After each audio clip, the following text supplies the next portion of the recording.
Iri ni itangazo rireba abantu bakunda filime Inzira y'umusaraba n'abantu bibazaga ibibazo kuki ngo iyi filimi itakiri gusohoka, byose ngiye kuba nabibabwira muraza kumva n'itangazo rireba abantu bakunda filime Inzira y'umusaraba, kubera ko ni ibintu byiza cyane kuba wakumva iri tangazo riraza kuba ryakumara ibibazo byose uraza kuba wibaza. Rero iri tangazo nta handi riturutse ku bantu bakina iyi filimi Inzira y'umusaraba, nimba muri abakunzi bayo ntubashe kuba wacikwa yuko twaherutse dusoreza kuri season ya gatatu episode 31. Abantu benshi rero bari kugumya bababeshya henshi amacano menshi kuri YouTube ngo Inzira y'umusaraba season gatatu episode 32.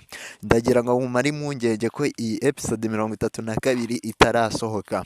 Rero impamvu igiye gutuma iyi season itarasohoka yabiteye nuko hajemo ikiganiro icyunamo, tukaba twari turimo dutegura uburyo iyi filimi izabageraho, ariko duha agaciro abazize jenoside yakorewe abatutsi kugira ngo ibintu bikomeze kuba byamera neza. Rero iyi season izongera kuba yatambuka guhera ku itariki 15 muzongera kuba mwayibona uko mwayibonaga. Rero nimba ubashe kuba wakumva iri tangazo ukabasha kuba wasobanukirwa ukaba ushize impungenge, kanda subscribe kuri iyi channel kugira ngo ibintu bikomeze kuba byagenda neza, kugira ngo uzajye umenyeshwa amakuru agezweho hano kuri filime Inzira y'umusaraba, nihagira n'ikibazo kibasha kuba cyavamo umuntu abashe kuba yakumenyesha ku gihe.